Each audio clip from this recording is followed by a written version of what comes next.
Le Cholo 126 de Brun Josette Podcast vous est présenté par les membres Patreon et les commanditaires de Brun Josette Podcast.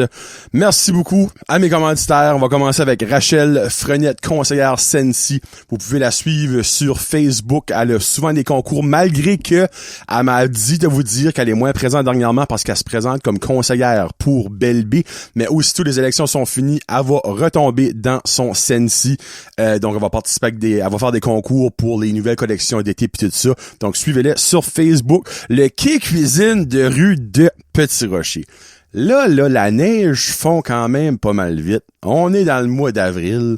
Il y a certaines années, le quai ouvre fin du mois de mai.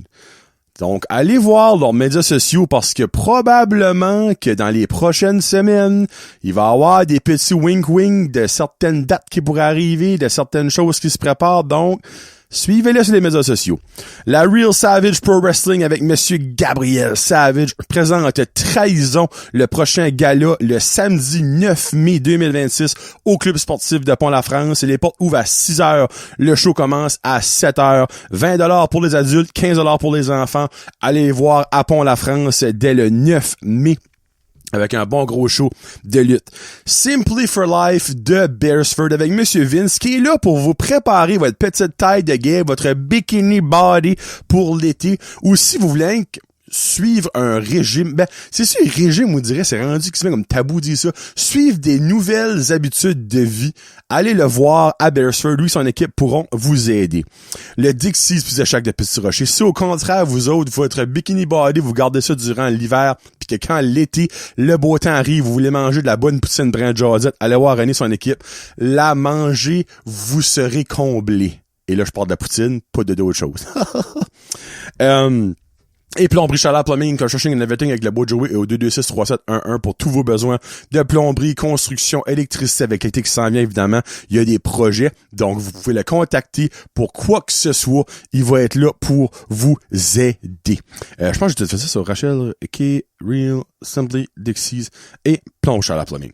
Merci beaucoup à mes commanditaires. On y va avec André Arsenault, Annick Guitare, Annick Laplante, Barbara Ducette, Bianca Ferron d'être, Connie Roy, Cédric Martel, Céline Landry, Danny Dauphinet, Danick Bigra, Danny de Champlain, David Bouchard, Éric Chiasson, Frédéric Pitt, Gabriel Viano, Gabriel Guitare, Guillaume Bouchard, Guillaume Roy, Jean-Michel Frenette, Jean-Michel Leblanc, Jean-Yves Doucette, Jonathan Lewis, Jonathan et Mélanie Légère, Jonathan Morin, Julie Chiasson, Julie Roy, Kakwin Gingras, Karine Chiasson, Karine Roy, Catherine Ouellette, Kevin Lewis, La Ferme à Fred, Mathieu Lausier, Marc Duguay, Marie-Josée Gionnet, Marky Cormier, Maxime Brideau, Mélanie Boudreau, Mélanie Lavoie, Maxilou Restaurante, Michael Haché, Mylène Roy, Nicolas Grégoire, Patrick Aubé, Pierre-Luc Frenette, Plomberie Chaleur Plumbing and Everything and Construction, qui est cuisine de rue, Rachel Frenette, René Morrison, Rico Boudreau, Rino Leblanc, Simon Dugas, Sylvain Malmort et Tommy Doucette. Merci beaucoup à tout ce beau monde du support et c'est maintenant le temps du Cholo 126, mesdames et messieurs. Un beau show, des belles anecdotes et j'ai sûr que vous allez rire en masse. Donc, on commence ça dans 25 secondes. Let's go!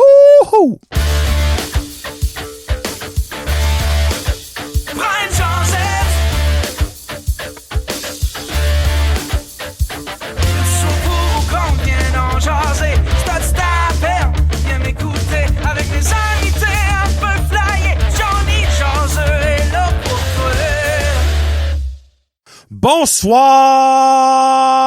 Il est parti! Bonjour ma gang de jaseux! Bienvenue à l'épisode 126, le Cholo 126 de Brun Josette Podcast. Et je commence ça avec un cri. Pour rendre hommage à, je vais le dire, un idole pour moi. Roger Brulotte, la voix des expos, la voix du baseball au Québec et surtout dans le marché francophone de baseball, pas qu'au Québec. Roger était connu dans n'importe quelle place que le monde parle en français et même en anglais. Tu criais « Bonsoir! » Elle est partie. Et il y a bien du monde qui savait ce que le monde criait là. Roger est malheureusement décédé à la suite de maladie. Il était pas vieux, il avait 79 ans, je me trompe pas. Donc, je commençais avec un hommage à Roger parce que Roger m'a endormi plus souvent qu'autrement quand j'étais plus jeune. Dans le temps que les expos étaient encore à Montréal, et là on parle de l'équipe de baseball, là, je m'excuse, je commence à sec frette. Roger et Jacques Doucet étaient les animateurs au 730 AM à la radio de CKAC. La belle... le son d'une game de baseball en AM, il y a pas plus dégueulasse comme son, mais il y a pas plus mémorable comme son aussi. Moi, à chaque soir, pratiquement, je me couchais en écoutant le baseball au 730 CKAC, le AM. Puis c'est pas partout dans ma maison qu'on pognait le AM dans ma chambre. Il y a une certaine place que je pouvais pogner cette poste de radio-là. Je mettais ma petite radio, là, le bonjour, bienvenue au baseball, les expos. Et là, ça commençait là où tu bouges plus. Là, des fois, mes parents rentraient pour me dire bonne nuit, puis ça venait l'interférence comme, alors, Vladimir Guerrero, casse-toi! Puis souvent aussi, l'été, j'allais à mon chalet familial sur le bord de la baie des Chaleurs, puis ben c'était beaucoup plus facile de pogner le pouce parce qu'on pognait les antennes de l'autre bord du Québec en Gaspésie. Puis je dirais, quand j'allais écouter les games des expos à la côte, c'était tout un peu plus clair que chez nous, en haut dans le bois d'Avorcière. Puis ben, je tombais endormi là-dessus. Et comment de fois que Roger m'a justement réveillé. Parce que tu sais, quand t'es comme sur le bas, tombe endormi, ben t'es encore présent dans le monde des vivants, là, tu sais, vous savez exactement le temps jeudi, là, pis que les expos faisaient un home run et que là, Roger virait fou comme de la mort. Bonsoir! Elle est partie! Vladimir! Ça te réveille sur le coup de dessus, ben là, t'étais comme, oh, ok, les expos mènent 5-4 contre les Cardinals. Parfait. Alright, I'm good to go. Puis, je l'ai rencontré une fois. J'ai une photo avec Roger et honnêtement, il y a eu comme une genre d'inondation une fois chez mes parents, puis il y a beaucoup de choses. Moi, ma chambre était dans la cave, donc la majorité de mes souvenirs étaient dans la cave. Puis il y a beaucoup de choses qui a pris l'eau, qui ont jeté. Et je me rappelle avoir été voir une série contre les Cards de Saint-Louis. J'ai eu une balle de Tom Pagnosi, un joueur des Cards de Saint-Louis, et en même temps, j'ai pris une photo avec Roger Brulotte. Roger était 5 pieds 4, c'était un petit homme. Et moi, à l'âge que je suivais les expos, je pense que je suis plus grand que lui déjà. Je me rappelle, j'ai une photo avec lui, mais je pense même pas que je pourrais retrouver ça nulle part, mais c'est comme le souvenir que j'ai avec Roger Brulotte. Puis aussi, toutes les fois qu'il m'a bercé, basically, le soir, avec les games des expos à la radio. On dirait, c'est niaiseux, mais ça, autant que les expos, ça fait, ça va faire 20 ans là, qu'ils sont partis. Ça, pour moi, le décès de Roger met le dernier clou dans le cercueil des expos. Parce qu'on dirait, tant aussi longtemps que Roger est encore vivant, on dirait, moi, Roger égale expo. Il avait beau faire les games des Blue Jays à TVA Sport, faire d'autres matchs de crier, bonsoir, elle est partie à d'autres équipes. Ben, pour moi, Roger Brulotte, c'était expo. Mais là, il est officiellement plus là. Donc, pour moi, c'est le dernier clou dans le cercueil des expos. Et fun fact, Roger Brulotte est le créateur majoritaire, il y a 2 autres personnes qui l'ont aidé, mais majoritairement, est le créateur de Youpi, la mascotte du Canadien de Montréal. Mais Youpi, pour ceux et celles qui ne savaient peut-être pas, avant, était la mascotte des Expos de Montréal. Et c'est Roger qui l'a créé. Donc, c'est le papa, le père, puis c'est fou parce que il y a eu comme une chapelle ouverte, basically, le monde, il faut aller lui rendre hommage, en font un salon, mais comme exposant 1000, parce que tout le monde pouvait aller. Mon Dieu, il y a des politiciens, des vedettes, des acteurs, des actrices qui ont été le voir. Puis ben, Youpi a été rendu de dernier hommage à son papa, tu sais, en guillemets, tu sais. Puis c'est tellement une photo comme forte parce que Youpi a mis le chandail des expos pour cette photo-là. Puis vous direz, moi ça me touche, je vous dirais, parce que quand les expos sont partis, tu sais, j'étais pas super vieux, j'avais peut-être vite, ben je dis ça, 15 ans peut-être. Je finissais le secondaire dans le fond, puis ça m'a tellement fait mal parce que autant que je suis un grand fan de football, vous le savez, autant je suis un grand fan de hockey, c'est les expos qui m'ont fait connaître le sport. T'sais, oui, je suis un fan des Steelers de Pittsburgh au football depuis que j'ai l'âge de 6-7 ans, mais je n'ai jamais vu un match des Steelers. T'sais, comme c'est aux États-Unis, c'est que ça coûte extrêmement cher, mais les expos, je les ai au moins vus une dizaine de fois. Mon père m'apportait là chaque fois qu'on montait en vacances l'hiver. Mon père adore, pas l'hiver, en vacances l'été, Mon père était un grand fan de baseball, des Expos. Il écoutait ça pratiquement autant que les Canadiens de Montréal à la télévision chez nous. J'ai jamais tombé endormi en écoutant une game des Nordiques. Tu sais, j'étais un fan des Nordiques, mais ils sont partis.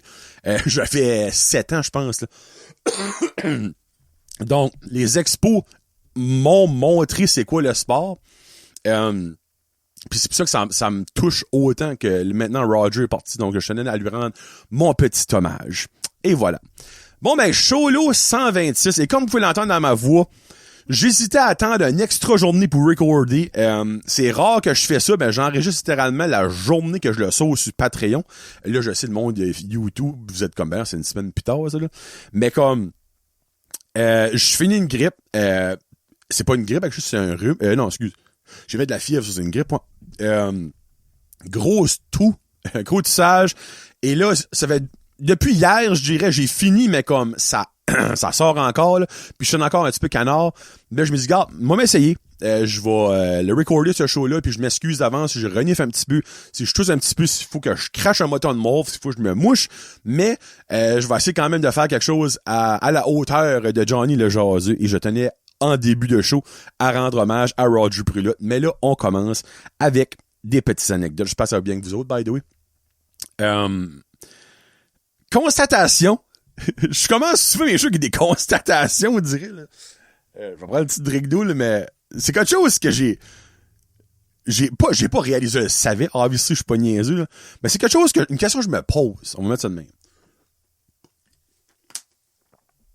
Je mangeais du céréales la semaine passée. Pis, demande-moi pas pourquoi. Commençais à lire comme en arrière de la boîte de céréales, tu sais, comme. A.K.A. nos anciens téléphones quand on était jeunes. C'est ça que t'as notre lecture, nous, de la boîte de Rice Krispies pis de Fruit Loop, là. Puis je me suis dit comme, Mass Effect, ils ont arrêté de mettre des jouets dans les boîtes de céréales. Ils ont-tu ever donné une raison? Et là, ça se peut, il y a du monde qui écoute Anthony, même Loric, mon garçon, pis même du monde, Marky peut-être, qui écoute pis c'est comme, de quoi si tu parles?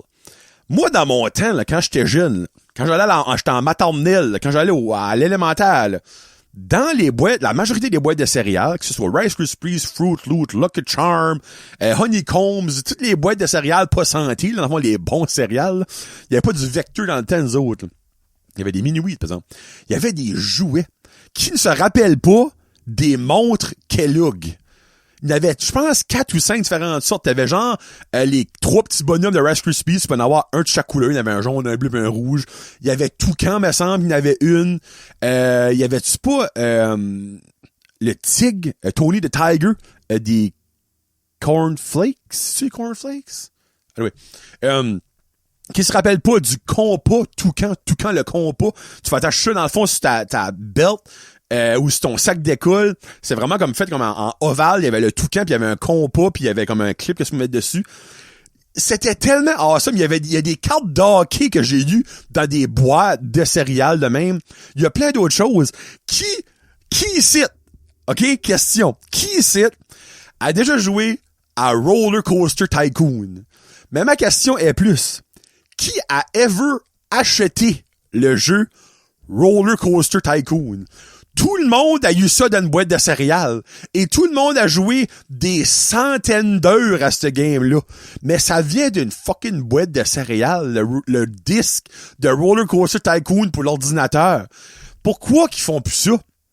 Comme pendant une stretch, là, je me rappelle, il y avait plus de jouets dans les boîtes, mais tu pouvais collectionner ou envoyer des coupons que tu recevais de quoi de 8 à 10 semaines plus tard, un jouet, pis t'avais même oublié ça. Non! C'est pas ça qui est le fun. C'était basically d'ouvrir ta boîte de céréales, et là, je me rappelle plus. Je suis pas mal sûr, que je suis fuck. Les jouets étaient littéralement dans le sac de céréales, dans le fond. Je pense pas que c'était dans la boîte de céréales. Je pense vraiment fallait que tu ouvres ton céréale, tu commences à le manger ou tu te fourrais la mettre dedans pis t'allais chercher le jouet.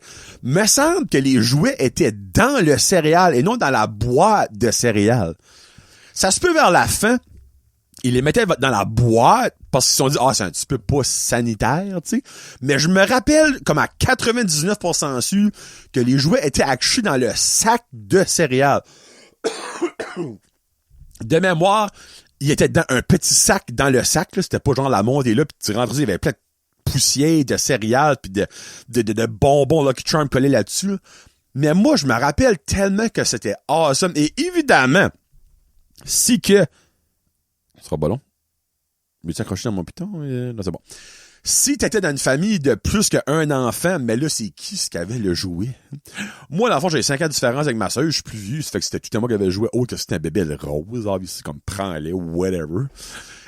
Mais la majorité du temps, j'avais le jouet parce que ma soeur était soit un petit peu trop jeune ce temps-là. Tu sais, quand moi j'avais 5 ans, elle venait de naître. Elle savait pas s'obstiner avec moi à 3 mois comme « C'est moi qui veux le compas de toucan! » So, mais pour vrai, je m'ennuie de ça. Comme, moi, j'aimerais que ça serait back. C'est niaiseux, mais j'aimerais que ça serait back. Puis comme on dirait, là, à ça, les jeunes de nos jours sont tellement comme plus, comment je pourrais dire ça? Impressionnés par rien, là, tu sais, que ce serait comme, je veux même pas avoir ça. Mais on dirait c'est une génération, incluant moi, qui a vécu ça, puis je m'ennuie de ça. Comme, je m'ennuie de collectionner ça. Comme je me rappelle, les mondes, on les voulait toutes, les mondes. Eh ben, je sais pas si, tu sais, ça prend mettre 2 piastres, une boîte de céréales, sans la suite, c'est rendu comme 8 piastres, là. Mais comme, tu sais, t'achètes une boîte, ben, fous ça à la manche, t'achètes pas une boîte pour dire, comme que tu l'ouvres, tu me prends la boîte de céréales, puis tu la maudis à la poubelle après, là. Anyway, je m'ennuie de ça. Je m'ennuie de ça. Je peux pas croire que je suis le seul qui se rappellerait de ça, là. Je suis certain que vous êtes capable de vous en rappeler de ça. Hey, une autre constatation. Dollarama, là, ils sont winners en tabarnak. Et là, vous allez être comme, ben là, où tu t'en vas? Avez-vous déjà vu une publicité à la télévision de Dollarama? Ben, premièrement, non, parce qu'il n'y en a jamais eu. Dollarama ne fait pas de publicité. Que ce soit télévision, radio, journal, médias sociaux. Ben, médias sociaux, ils ont peut-être une page Facebook, là. Mais même à ça, Dollarama, as-tu même une page Facebook? Hey, minute, faut que je check actually. Dollarama. C'est même impossible, ils n'ont pas, là. Tu vois, il y a accro du Dollarama Addiction. Mais ils ont-tu une page en tant que telle? Ça se peut-tu qu'ils n'ont même pas de page Facebook? Non! Les magasins, comme exemple, Dollarama Fredericton, Dollarama Rouen. OK, ben, Dollarama en tant que tel ne semble même pas avoir de page. Wow! Dollarama Bedford. Non, il n'y a pas de page Dollarama. Hey, bon, ça la page de Dollarama Fredericton, la dernière pause est le 11 février 2014. So, c'est soit que Dollarama leur a dit que non, vous n'avez pas le droit d'avoir de page, ou en tout cas. Mais à chaque trimestre, comme évidemment, à chaque 3 mois, là, les entreprises, comme, mettons, leur perte puis leur profit, Dollarama, ça fait des éternités, pas une éternité, des éternités qui sont constamment en train de montrer du profit. Dollarama fait de l'argent comme de l'eau, mais ils ont aucune publicité whatsoever à nulle part. Leur budget de pub est probablement 0. Puis ils font constamment de plus en plus d'argent, de profit. Ils sont à la bourse. Leur cote à la bourse est constamment avantagée en train de monter. C'est quand même fou quand tu penses à ça, là. Comme une entreprise, comme probablement un budget publicitaire proche du 0, qui fait des profits records à chaque trimestre, ça augmente à chaque fois, puis il n'y a rien en haut de 5 piastres, là. Tu sais, je sais qu'au début, c'était 1 pièce, là. Mais comme, c'est quand même une business incroyable. Comme, Dollarama devrait être étudié. Puis il devrait y avoir un documentaire. Et là, Kevin serait excité en Christ. Il y aurait un documentaire sur l'histoire du Dollarama. Et peut-être ça existe déjà. Parce que Dollarama, dans le fond, c'est les propriétaires des Rossi. Une compagnie du Québec, Dollarama, là, comme ça a starté au Québec. Ils ont basically copié l'idée, mais au Canada, de Dollar Tree puis Dollar Store. Il y a plein d'affaires aux States qui existaient déjà, là. Mais leur format qui a été fait, est unique au Canada, ben là, si Great Canadian Dollar Store a comme copie, mais Great Canadian Dollar Store, dans le misère avec ça, il y a des affaires, et l'autre fois, je vois, puis il y avait une affaire, ça coûtait comme 90$, je suis comme, minute, là. Great Canadian Dollar Store. T'as du stuff qui est même pas de mon budget, là, que je peux même pas acheter, même pas me permettre, là. Au Dollarama, je peux me permettre l'affaire la plus chère qu'il y a là, à les 5$, là. Comme l'affaire la plus chère au Dollarama, à moins que ça a monté, mais je ne crois pas, c'est 5 piastres. Mais comme, c'est fou à quel point, puis tu vas au Dollarama, il y a tout le temps du monde. Dollarama fait penser au Tim Hortons, il y a tout le temps du monde. Puis Dollarama, ils font de l'argent comme de l'eau. Puis ils n'ont pas besoin de publicité nulle part. Moi, là, sincèrement, s'il y a un documentaire ou un podcast sur le Dollarama, je vais l'écouter. Parce que je suis fasciné de comment est-ce que leur business fonctionne. Tu sais, moi, je me dis, à un moment donné, si, exemple, pendant 3 trimestres de fil, ils font des pertes. Pas gros, là. Tu sais, quand tu fais, au lieu de faire, on va dire, 1 milliard, tu fais 999 millions. OK, oui, t'as perdu de l'argent, comparé au trimestre d'avant, mais t'as quand même pas bien, là. Mais exemple, ils commençons vraiment à avoir un déclin. Ils ont-tu déjà une stratégie? Ils vont-tu se dire, regarde, là, faudrait peut-être qu'on commence à faire de la publicité? Ou faudrait peut-être qu'on commence à réduire, encore là, je dis ça, réduire les prix. Comme, il y a personne qui chiale ces prix du Dollarama. Le monde chiale sur le prix du gaz. Le monde chiale sur le prix de l'épicerie. Le monde chiale sur le prix des affaires au Walmart qui coûtent 15 piastres de plus que l'année passée. As-tu déjà entendu quelqu'un chialer sur un prix du Dollarama? En tout cas, pas moi. Puis encore là, je dis ça. Les influenceurs et influenceuses font de la publicité gratuite pour le Dollarama avec toutes les râles qu'ils font. Je connais des influenceuses sur TikTok puis sur Instagram que c'est juste ça qu'ils font. À chaque semaine, ils mettent les trouvailles du Dollarama. À chaque semaine, ils mettent les nouveautés du Dollarama. C'est de la free promo parce que je peux pas croire que Dollarama les paye pour faire ça. C'est impossible, Chris. Dollarama a pas de budget pour la publicité. Mais, je me demande, si exemple que Dollarama arrive d'un struggle à un moment donné, c'est quoi leur stratégie? C'est clairement pas augmenter leur prix. Parce que là, on n'ira déjà plus. C'est-tu starter de la promotion? C'est-tu faire c'est avec des influenceurs? C'est-tu avoir des produits de meilleure qualité? Mais qui dit meilleure qualité, dit plus cher. Mais qui dit plus cher, dit il faut que tu ajustes tes prix. Je suis curieux de savoir, mais encore là, right now, ils sont loin de là. Chris, ils ont ouvert, il y a 2 Dollarama à Bathurst, ils ont ouvert un à Burstford. Moi, quand ils l'ont ouvert à Burstford, je suis comme, ben voyons donc, ça marchera jamais. C'est tout en plein! C'est tout le temps plein à Burstford. Tu vas à Bathurst aux 2, ils sont tout en plein. Je suis sûr qu'ils en ouvriraient un à Petit Rocher. Il serait tout en plein. C'est fou. Comme, j'ai tout le temps dit ça avec le Tim Hortons, mais je pense que mon mindset est en train de changer au Dollarama. Un Tim Hortons, tu le mets dans un champ perdu, for some reason, il va tout le temps avoir du monde. Mais un Dollarama, tu le mets dans un petit village, il va tout le temps avoir du monde. C'est fucké, là, comment est-ce que Dollarama marche. Anyway. Rien de drôle là. Constatation. Comme que je vous disais. Bon. Anecdote maintenant. Mais avant, drink. Quelques semaines passées, j'ai changé de profession. Je vous ai pas dit ça, trouver une job. Je me suis auto-créé une job. C'est pas vrai, by the way, j'ai pas trouvé de job. Si vous avez de quoi qui paye pas pire, contactez-moi. Puis je suis pas manuel, by the way. Je me suis transformé en vétérinaire / comment on appelle ça? Ben, c'est un docteur, obviously. C'est un docteur, mais qui accouche les femmes, qui aide les femmes à accoucher. J'ai vécu un bond avec une de mes poules, avec Reese. Reese, c'est mon bébé, OK? Reese, c'est la seule poule de nos OG. J'ai tout compté mes histoires de poules sur Patreon, actually, c'est vrai, ça se peut le monde en général, ça va pas, c'est pas ça, là. Mais j'ai vécu bien des péripéties avec mes poules. On a eu 5. Sur les 5, il y en a 2 qui étaient des coqs. On a décidé d'en garder un. Donc, on a tombé à 4. Il y en a une qui s'est fait manger par le chien du voisin. Il y en a une qui s'est fait attaquer par un faucon, puis j'ai été obligé de la tuer parce qu'il a cassé la colonne vertébrale. Puis après ça, notre autre coq, on l'a donné parce qu'il était rendu agressif. Ça fait que Reese est la dernière des OG qu'on a eu. Reese, c'est mon bébé. Puis ben, turn out que à l'âge qu'on a eu Reese, ben les OG, et ça a donné que par le temps qu'ils peuvent pondre, parce qu'une poule commence à pondre vers 16 semaines, mais il a commencé à faire frette. Et l'hiver, les poules pondent pas. Fait que Reese, elle a jamais pondu. Comme du moment qu'on l'a eu jusqu'à la fin de l'hiver qu'on vient de vivre. Là.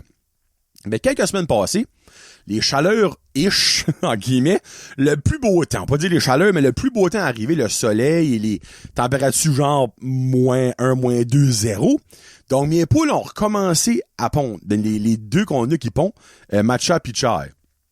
Ben, les autres sont plus vieilles que Reese. Ils ont 4 semaines de plus. On les a eu de Farmer Fred. Ben, Reese avait jamais pondu encore. Jusqu'à ce que, à un moment donné, je vais voir mes poules, puis là, d'un coup, j'en vois un, deux. Là, j'étais comme, où est-ce qu'il est Reese? Et j'entends comme dans le background, là, je suis comme, qu'est-ce que fuck qui se passe? Un son qu'elle a jamais fait avant. J'ouvre ma petite cabane où ce que, ben, mes deux places où ce que les poules pondent, et ma petite Reese est là, en train de tester le terrain. Là, moi, je dis, oh, bibi, la flatte, tu sais, je vais la laisser tranquille, tu sais. Évidemment, c'est la première fois qu'elle pond.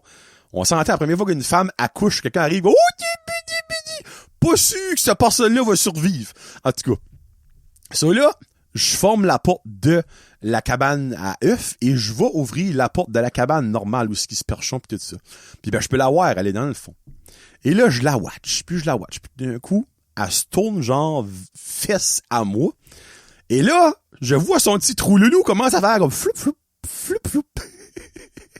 Quelque chose que les hommes qui aiment ça dans le pétu viennent bien exciter quand ils font doggy style avec leur femme. Mais venant d'une poule, c'était moins excité, c'était plus comme oh. Là, j'étais comme, OK, elle va faire son premier coco. Et là, moi, je garde ça. Et là, j'étais intrigué.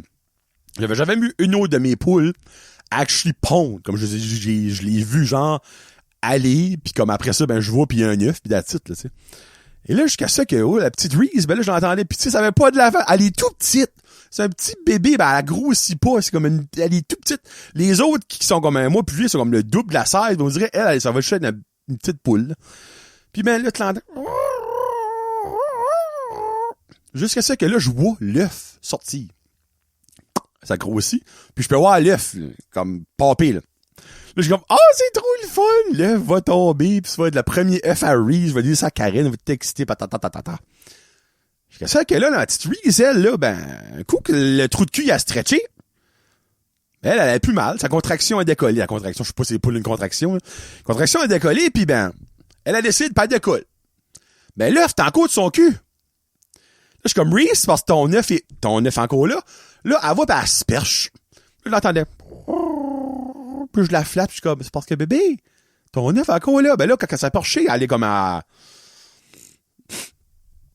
2 pieds, au moins 2 pieds et demi sortant dans les airs. Fait là, j'ai dit, ben là, si ton coco tombe, ben ton coco casse. Moi, ton premier coco, je vais le garder. Fait là, elle descend, poup, elle tombe sur le premier, j'ai comme 2 par 4, là, pour qu'il perchon. Tombe sur le deuxième, puis après ça, elle tombe, puis elle vient moi, puis là, ben, je la fais un petit peu, puis je suis comme, je vais voir son œuf, l'œuf, il est pas sorti encore.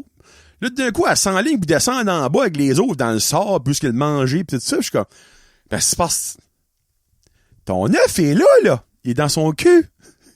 Puis il reste là. Ben là, moi, je sais quoi ce qu'est le feeling d'être constipé. Tu sais, le moment, là, quand tu chies ta grosse crotte, pis elle sauve finalement. Mais tu sais, le moment que tu peux pas être plus dilaté du cul jusqu'au moment que ça fait comme pis elle sauve, pis t'es comme oh! Mais elle, là, elle est stock dilaté, là. Et moi, je sais comment ça peut pas être le fun, là. Je suis comme pauvre petite chouette. Là, je suis comme ben Chris, son œuf va rentrer back par en dedans. Elle va être eggbound, qu'appelons ça. Ça là, moi, quand elle descend en bas, je suis comme, qu'est-ce que je peux faire? J'ai pas googlé mon instinct de papa poule à kick in. Mais dis, garde, j'aurais jamais été aussi proche avec mes poules que ça. Fait, je la pogne par à l'envers. Je mets la tête en dessous de mon bras, puis le cul par en avant. Là, j'étais comme, qu'est-ce que je fais? Elle était là.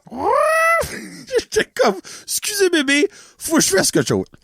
Là, j'étais comme, je la flatte dessus, je pèse un petit peu le ventre, puis ça fait, non, j'y vais, main libre, Bluetooth. Excusez.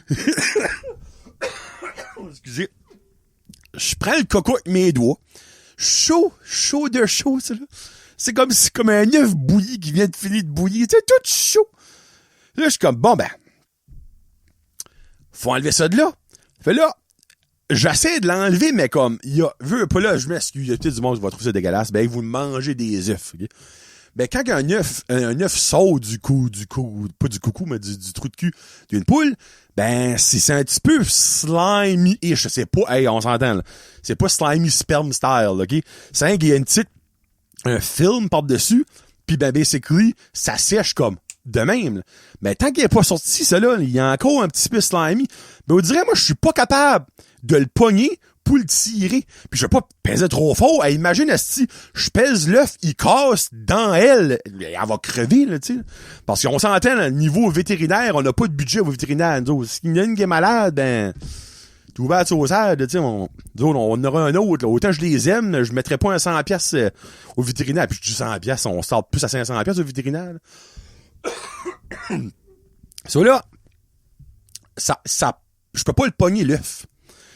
Vous direz, il y a eu comme un acte du divan au-dessus. Puis quand je l'ai comme finalement pogné une bonne grappe, elle, on dirait, elle a comme une genre de dernière contraction, puis là, j'ai entendu.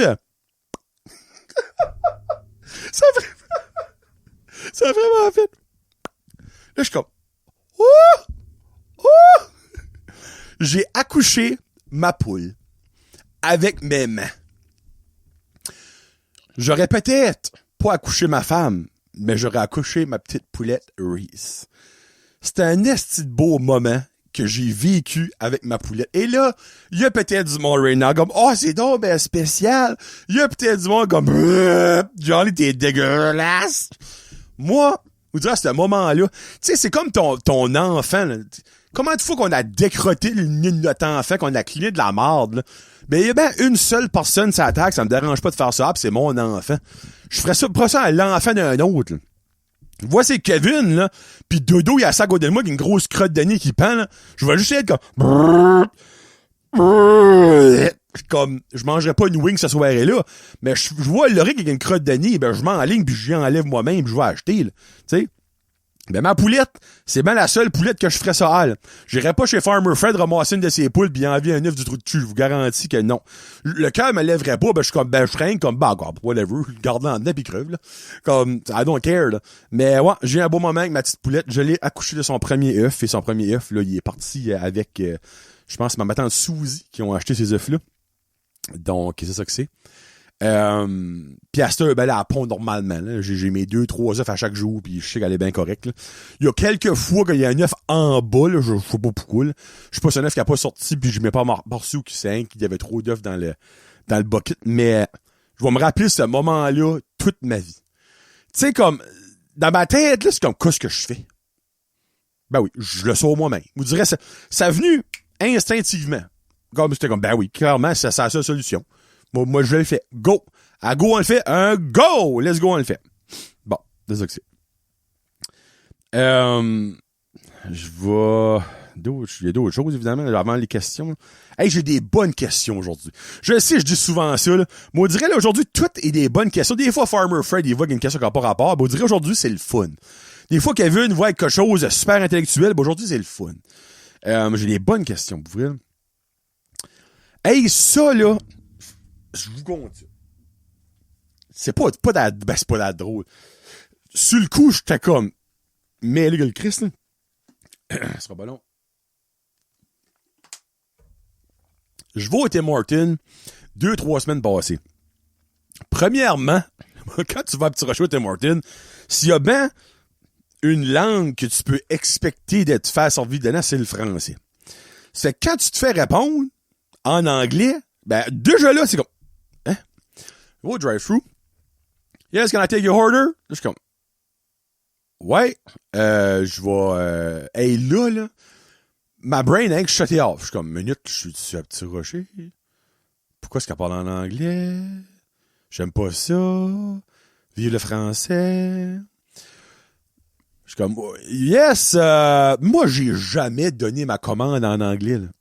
Jamais, là. Bon, on dirait, ma tête, t'es comme, qu'est-ce qu'il faut qu'on dit? Comment tu dis ça, hash brown en anglais? Ben, c'est pas mal déjà le mot en anglais. Bon, on dirait, ma tête, elle processait pas, elle. Ma tête, c'est comme, hash brown anglais, anglais, hash brown, anglais, comment on dit ça? Bon, on dirait le fait que le mot hash brown, je le dis déjà, c'est déjà en anglais, ma tête était comme, il y a un autre mot. Ça se peut pas que c'est déjà ça que tu dis. On va chercher l'autre mot. C'est comme, yes, I'll take, give me un hash brown. Je n'ai pas pu dire, give me one hash brown. Ma tête ne pouvait pas concevoir que je trouve un mot en anglais pour dire le mot hash brown qui est déjà en anglais. Ah oui. Elle était comme, OK, so, you want one hash brown? Je suis comme, yes. Perfect. Là, je suis comme, and I'll take Timatin. Elle était comme, what? Je suis comme, qu'est-ce de fuck qu'un Timatin en anglais? A Timatin? A small morning? Moi, ça marchait pas dans ma tête, là. Je vous le dis. Je suis devenu arriéré en parlant en anglais. Yes, I'll take a Timatin with sausage and bacon. A what? A sandwich with the egg and the sausage. Oh, a breakfast sandwich? Yeah, that. A breakfast sandwich. Pourquoi est-ce qu'en français, il y a un beau petit nom fancy, un Timatin? En anglais, breakfast sandwich. Pourquoi vous n'avez pas ça un Timatin? Un small morning? Pourquoi pas? Vous êtes donc bien plates, les anglophones, Chris.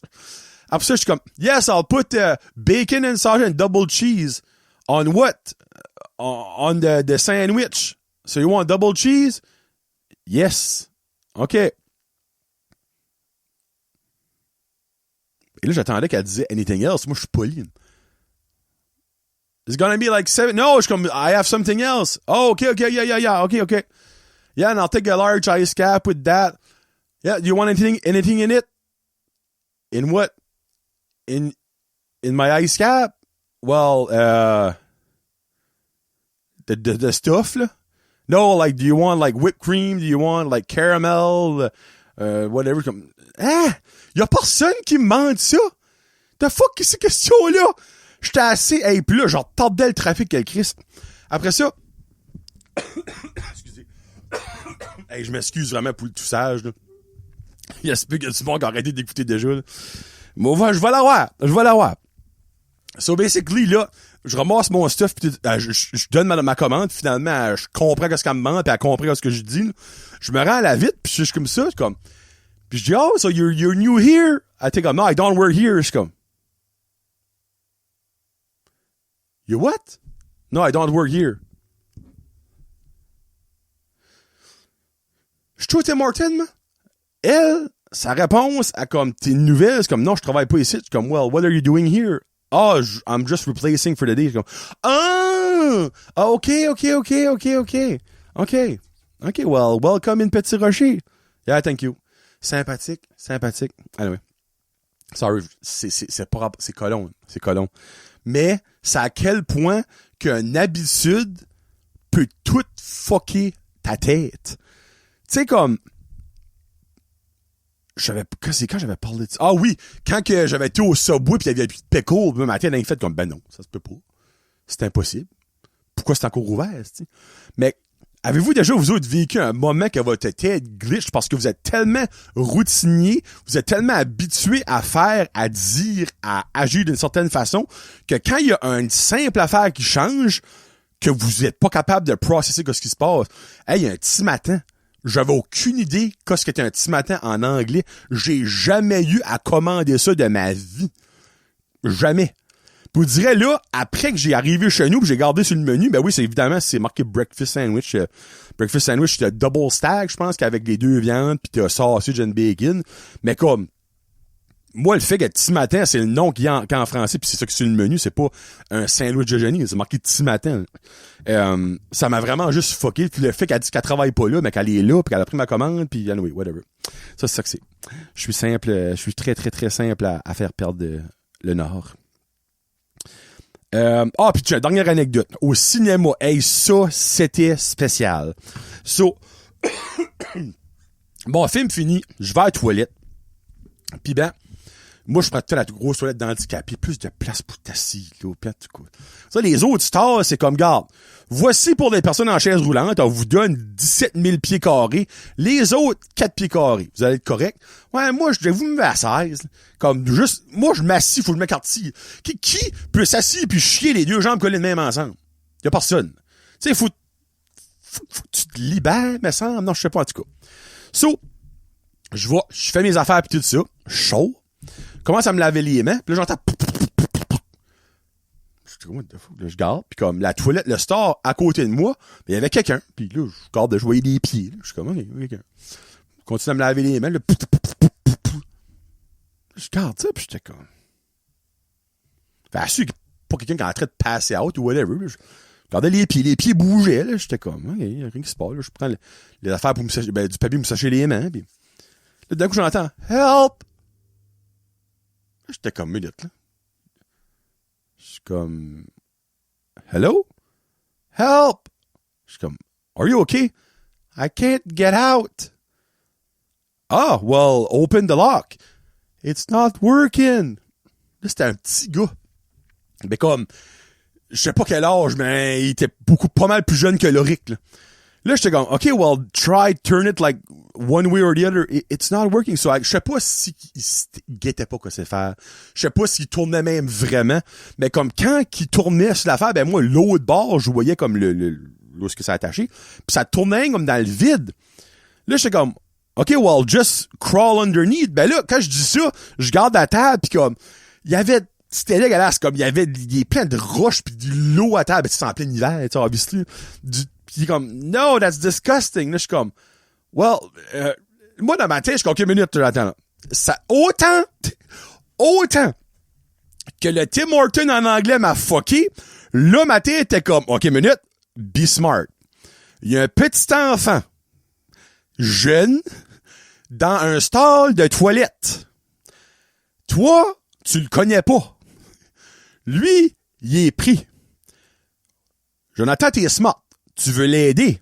Mais Jonathan, t'es dans une toilette publique.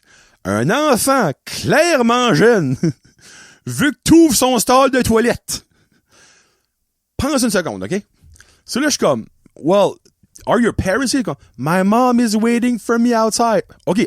Show though, je suis comme, are you like the little kid's mom? Yeah, is everything okay? Je suis comme, well, first of all, the door is not opening. Is it okay if I open the door for him? Like, parce que moi, de dehors, ben, je peux évidemment comme prendre l'affaire puis la tourner.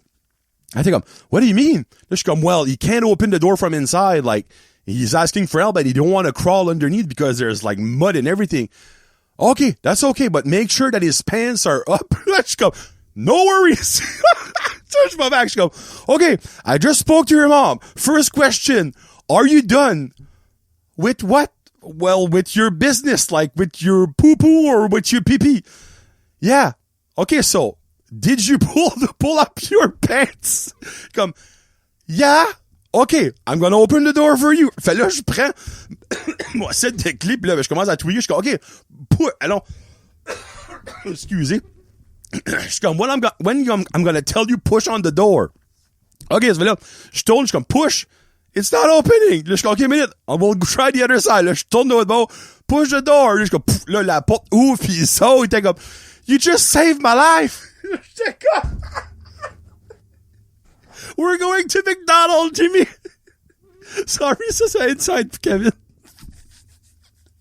Oh, je vous compte ça après, OK. J'étais comme, no, you're good. Comme, je suis comme, oh, but you forgot to flush your toilet. Oh, yes, sorry. Là, il faut plus flush. Il flush sa toilette. Puis il va me salir, puis je suis comme, oh, just a second. Wash your hands. Oh, yeah, that's true. Il lave ses mains, puis il s'en va. Puis en sortant, ben là, ça m'a été là, ben t'es comme, thank you very much. Je suis comme, that's okay, but he forgot to wash his hands. Comme, yeah. Oh mon Dieu, sorry.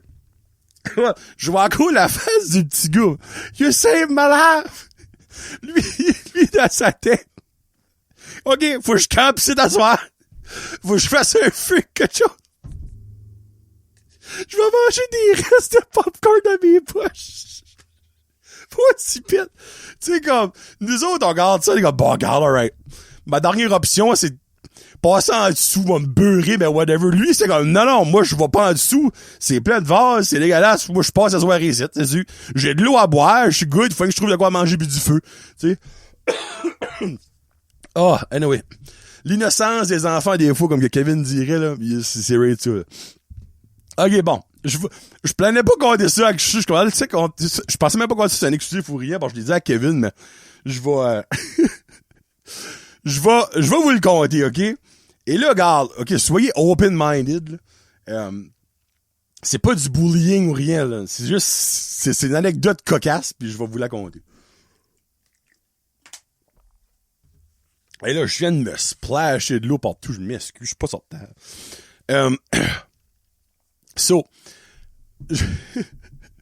Encore une fois, c'est pas méchant que je veux dire, là, ok? Je te parti là, je vais faire ça avec la voix, oh, ben là, franchement, tu ris des enfants, je travaille pour du hockey de printemps. Pis ben, ça, c'est les fins de semaine, pis il y a des parties pis tout ça, pis ben, c'est pas des hauts calibres, ok?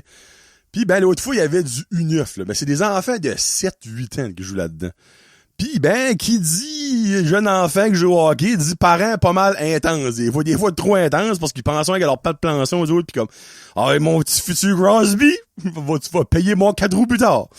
Pis ben, il y avait une équipe anglophone de Miramichi, garde, whatever, ok? Pis, ben, tu sais, des fois, comment je présente ça? Il y a du monde qui est dans le hockey que tu savais déjà 25 ans passés que eux autres, quand ils allaient avoir des enfants, ils allaient mettre dans le hockey, ils allaient les forcer pis whatever. Pis t'as d'autres monde qui s'embarquent là-dedans pour essayer d'être dans la gang. Mais, clairement, cet enfant-là, ces parents-là, c'est ça que c'est, là. Comme, c'est peut-être des losers de leur village, pis regarde, on va embarquer le temps de la hockey, on va être dans la cool gang, mais c'est pas tout à fait demain, ça marche. Pis ben, il y avait une game, pis ben, j'étais à côté parce que je supervisais ça, pis un des pays, il criait. C'était comme, let's go, Jimmy! Come on, Jimmy! You can't do this! J'ai comme clairement détecté que son enfant s'appelait Jimmy. Pis, tout le long, moi, j'étais curieux parce que je voulais voir c'était qui Jimmy. Parce que, holy fuck, il cheerait sur Jimmy. Puis comme Jimmy doit être, mon dieu, le Nathan McKinnon de Miramichi. Il y a de la pression. So, quand finalement, il y a un petit gars qui pogne la puck et que là, tout de suite, come on, Jimmy! Let's go! Je suis comme, ah, bon, ben, Jimmy, c'est lui. Je regarde ça, je suis comme, bon. Jimmy! Là, je vais pèser, faut que je mets des bons mots, ok? Jimmy, c'était peut-être pas, comment je peux dire ça? Il fait pas du CrossFit, ok? Puis là, ça s'est venu d'un gars qui fait pas du CrossFit, je peux quand même rire un petit peu. Tu sais, Jimmy était un format ballon de soccer, là, ok? Jimmy, il a plus de chances qu'il roule qu'il tombe, là, tu sais. Ben, il a de l'air gentil, il a l'air d'un super petit gentil gars pis tout ça. Pis son père, ben, tu sais, ça a l'air d'un chasseur, qui aime le John Deere, pis tu sais, qui fait des foins, pis tu sais, clairement pas quelqu'un qui a rapport d'un arena, hockey, là. Pis ben, moi, je vois Jimmy, je suis comme, holy freak, c'est un enforcer, tu sais, je l'aurais plus vu au football qu'au hockey, là. Mais comme Jimmy, il aime ça, il patine pis let's go. Pis ben, Jimmy, il fait des shots, pis ben, ça va pas vite. Mais son père, oh, what a snipe, Jimmy! Pis là, à un moment donné, Jimmy, c'est probablement son premier pis son seul, il fait un but. Son père, là, non, vous comprenez pas, ce papa-là, il a perdu la carte. C'est le plus bel exemple, il a perdu la carte. Let's go, Jimmy! Il lâche le whack. That's my boy! We're going to McDonald's tonight!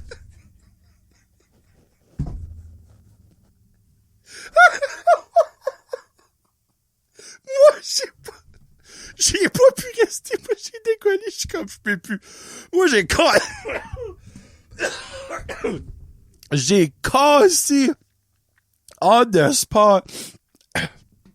Jimmy, lui, son cadeau de son but, on va au McDonald's à soir.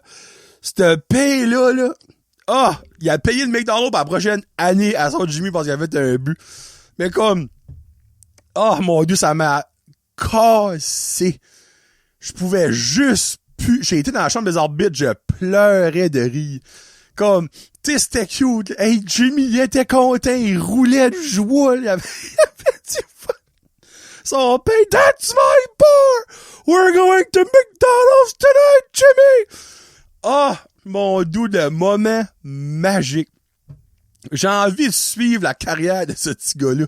Peut-être qu'un jour, il va avoir ses cartes d'hockey Tim Horton, lui aussi. Jimmy avec son Big Mac du McDonald's. Thumbs up, son père en arrière. Yeah! Sa casquette John Deere, sa chemise Macana. Oh! Anyway, ça, regarde ça que c'est. Pis tu sais, ça veut rien dire. Hey, comment des petits jeunes qui étaient chubby quand ils sont jeunes, parce que c'est rendu des friggin' de crossfitters pis tout ça, là, tu sais. Mais comme, oh, mon Dieu de la vie, ça m'a tellement fait rire, là. Vous avez pas idée, comme. Pis là, c'est rendu à Inside avec moi pis Kevin, là, comme, let's go, Jimmy! Pis tu sais, Kevin n'a même pas rapport là-dedans. Kevin était même pas là, c'est que j'ai envoyé sur le coup pis comme, je scillais quand j'ai envoyé pis je pense que c'est ça que Kevin, ça l'a marqué le plus. Ouh, ok. Ok, bon. C'est fait, ça. Fouf! Hey, excusez, là, j'ai chaud, là. Oh, come on, let's go, Jimmy! We're going to McDonald's tonight! Hey, faut que je m'excuse, là, faut que j'ai trop ri. Oh.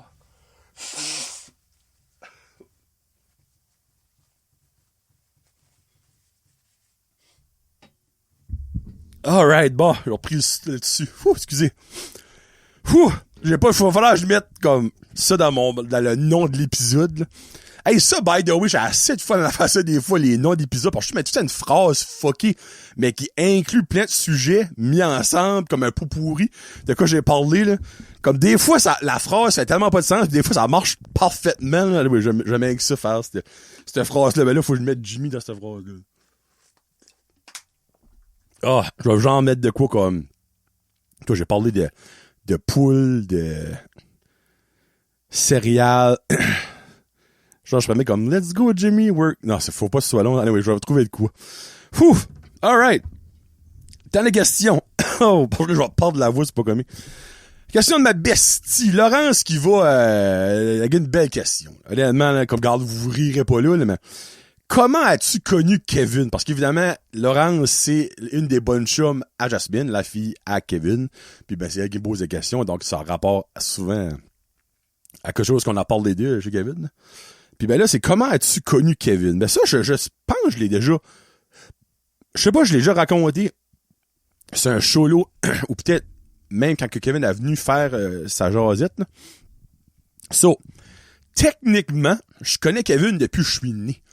Parce que c'est un Lois, et moi, ma mère, c'est une Lois, son nom de fille. Et nos deux familles, dans le fond, nos deux grands-pères, c'est des frères. So, le Alvin, qui est Alvin, qui est mon grand-père, ben il est décédé ça fait longtemps, là, puis Kevin, son grand-père, là, j'ai un blanc de mémoire son nom, là, mais ils ont les mêmes parents, là, basically, c'est deux frères. Puis ben là, qui dit ça, ben, elle disait après, comme ma mère, ben c'est c'est la cousine à Nelson, le papa à Kevin. OK? Puis ben, nos deux chalets familiales sont un à côté de l'autre, à Nigadou. Donc, moi, quand j'étais bébé, ben Kevin avait 5 ans. On a 5 ans de différence. Kevin vient d'avoir 43. Puis ben, moi, je viens d'avoir 38. Donc, tous les étés, on se voyait à la côte, mais pas nécessairement ensemble. Donc, on se connaît depuis forever. Dans le fond, on se connaît depuis Kevin a 5 ans. Moi, depuis, j'ai 0 pratiquement, tu sais. Mais on n'a jamais de chemin ensemble, parce qu'à l'école, on n'était jamais dans la même école ensemble, à cause qu'il y a des gaps de 5 ans. Puis ben, quand ça vient à jouer, ben tu sais, Kevin était plus vieux, mais Kevin avait ses propres amis, pis tout ça. Moi, j'étais plus proche de son frère Joe que de lui. Joe a 1 an de plus vieux que moi. Puis ben, j'ai même aimé de chemin avec Joe, là, tu sais. Puis ben, turn out que quand j'ai commencé le podcast, pas au début, mais vers le début, il y a eu un membre Patreon qui s'est connecté, puis c'était Kevin Lewis. Et là, moi, du début, j'étais comme, crime, c'est-tu bien comme lui, de la côte, tu sais, le Kevin Lewis. Mais vous direz, j'ai jamais comme fait un plus un ensemble, tout ça. Jusqu'à ce qu'à un moment donné, à une game des Titans, j'étais assis, pis tout ça, puis je me rappelle pas si j'étais assis avec Marky, ou j'étais peut-être tout seul. Puis ben, Kevin a venu me voir. Et connaissant Kevin Astor, faudrait que j'y pose la question. connaissant Kevin Astor, je me demande à quel point ça y a pris du courage pour faire ça. Parce que Kevin, là, c'est ultra gêné, comme au niveau de travail. Kevin, obviously, il est pas gêné que le monde qui travaille puis les clients qu'il fait faire avec. Mais dans la vie en général, comme, il a déjà dit, je pense, un show. Kevin verrait Bob Dylan au Petro-Canada. Il rentrait au Petro-Canada. Il le verrait. Il y aurait pas le guts d'aller le voir demander une photo ou un autographe.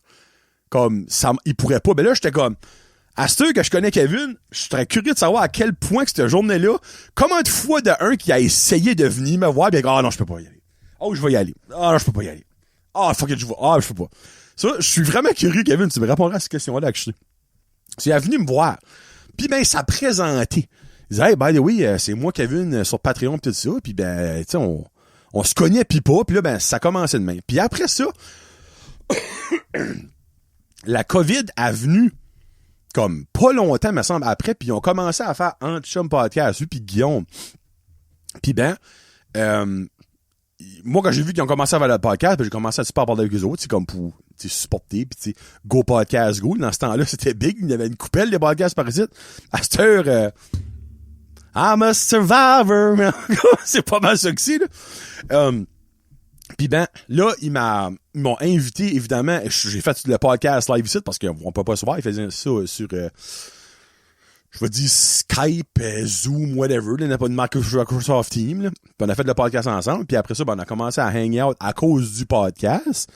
Alors, j'ai été au moins 4-5 fois sorti sur Anti-Chum Podcast, puis là, ben, Kevin est venu ici faire un épisode, Guillaume est venu ici faire un épisode, j'ai même fait un vlog à un moment donné, il y a une partie qui était là. Puis je sais même pas, ça fait tellement longtemps, mais les Wings Night, je me rappelle même pas pourquoi ça a commencé.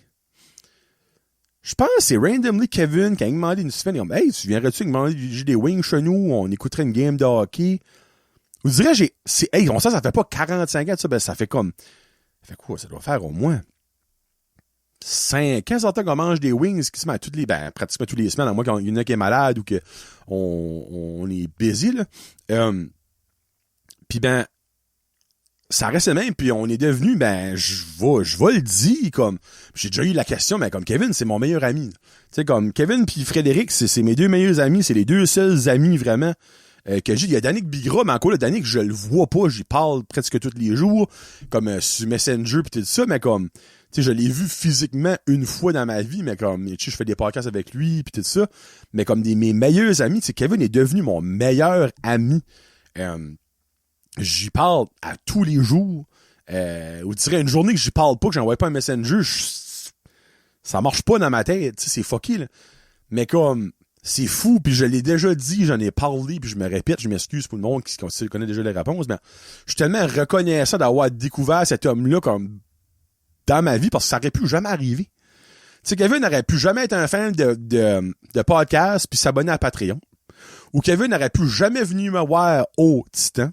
Ou ils n'auraient pu jamais fait un podcast, puis je l'aurais jamais rencontré. Ils n'auraient jamais pu demander d'aller manger des wings chez eux à un moment donné, puis ça aurait devenu une tradition.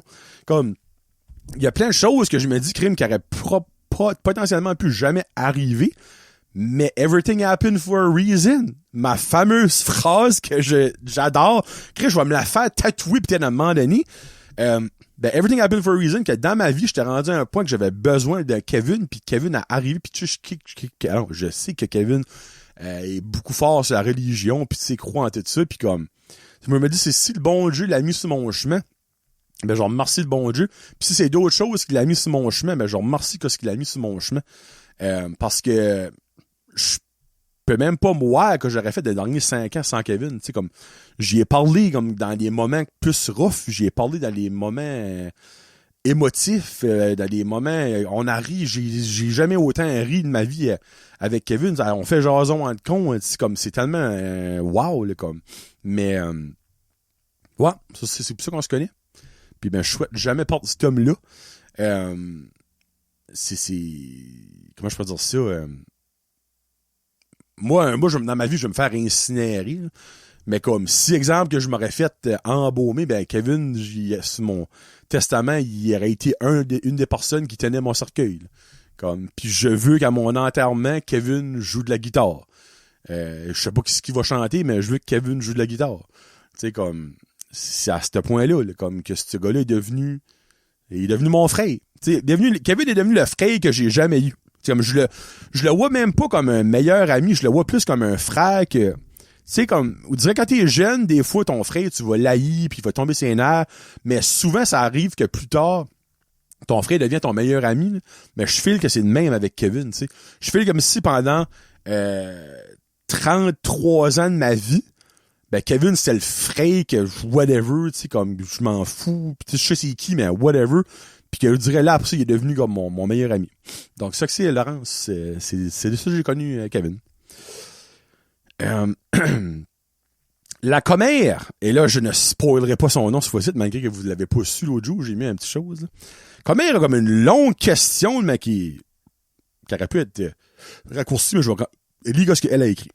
So, parce que oui, c'est une femme, là, la commère, by the way, j'ai dit elle, le monde est comme oh! Dans Guess Who, on enlève les hommes. Comment trouves-tu le cinéma, en parenthèse, les films, maintenant depuis qu'il y a beaucoup de films qui se fait rapidement juste pour Netflix et les autres plateformes de streaming? Comment vois-tu l'avenir des films? Ben, tu sais, tu dis l'avenir des films, la comédie, mais moi je parle peut-être plus de l'avenir du cinéma en général. Penses-tu qu'on aura encore des vrais bons films où la meilleure époque est passée? Bon, moi je pense que ce qui se passe présentement, c'est un mal pour un bien. Et je m'explique. Avant le streaming pis tout ça, les films de marde, il y en avait beaucoup qui sortaient au cinéma. J'en ai vu 1, puis 2, puis 3, puis 4, puis 5 des films de marde au cinéma. OK? À cette heure, il y a beaucoup des films de marde qui sortent sur le streaming. Parce que sortir un film en streaming coûte beaucoup moins cher que sortir un film au cinéma. Parce que souvent, tu vas faire beaucoup plus de publicité au cinéma parce qu'obviously, tu vas avoir des posters, tu veux que le monde voit des trailers à la télévision, tu veux que le monde voit le trailer avant un film au cinéma, tu veux que le film apporte du monde. Tandis qu'en streaming, oui, il y a une certaine publicité qui se fait, mais c'est vraiment pas si gros que ça, OK? Sur les films de marde, là, ben, entre moi pis toi, ils ont des couilles de sortir ça au cinéma parce que si tu sors un film au cinéma, que t'as mis l'effort pour que le monde sait c'est quoi ton film et veut aller le voir au cinéma, pis que c'est de la marde, ben, tu vas perdre beaucoup d'argent. So, je trouve que le streaming claire la marde des cinémas. Puis il y a rien de plus plate qu'une personne qui paye... Comme moi, je paye pas mon ticket. Là. Moi, je paye mon lunch. OK? Moi, voir un film de marde m'affecte beaucoup moins qu'une personne qui a payé 15$ pour son billet, qui a été obligé de trouver une gardienne pour aller là, qui a usé son gaz, qui a payé 25$ pour son manager special, qui va voir un film de 1h45 sur de là, puis comme tabarnak de waste de temps du film de marde. Ça, c'est frustrant. Mais ça, après ça, va affecter un potentiel bon film que 3 semaines après, tu aurais voulu voir, mais t'es comme, ouais, ben là, on prend ça à une autre chance ça va nous coûter 100$ un film de merde, on va attendre qu'il sorte en streaming. Donc ça, avantage, en guillemets, le cinéma. Quelque chose qui est comme un petit peu plus plate avec ça, c'est que il y a moins de films qui sortent à cette heure au cinéma. Mais qui dit moins de films qui sortent au cinéma, dit moins de choix pour le public. Qui dit que certains films vont rester là plus longtemps que normal. Donc, qui dit que certains films dans certaines salles vont être là pour une semaine que normalement, ils n'auraient peut-être pas été là, puis ils vont rapporter peut-être 5, 6, 7, 10 ventes dans une semaine. Pour le cinéma, c'est pas avantageux parce que, tu sais, faut quand même que tu le montes, le film. Ça va coûter l'électricité, ça va coûter le chauffage, ça, tu sais, comme, donc, il y a cette partie-là.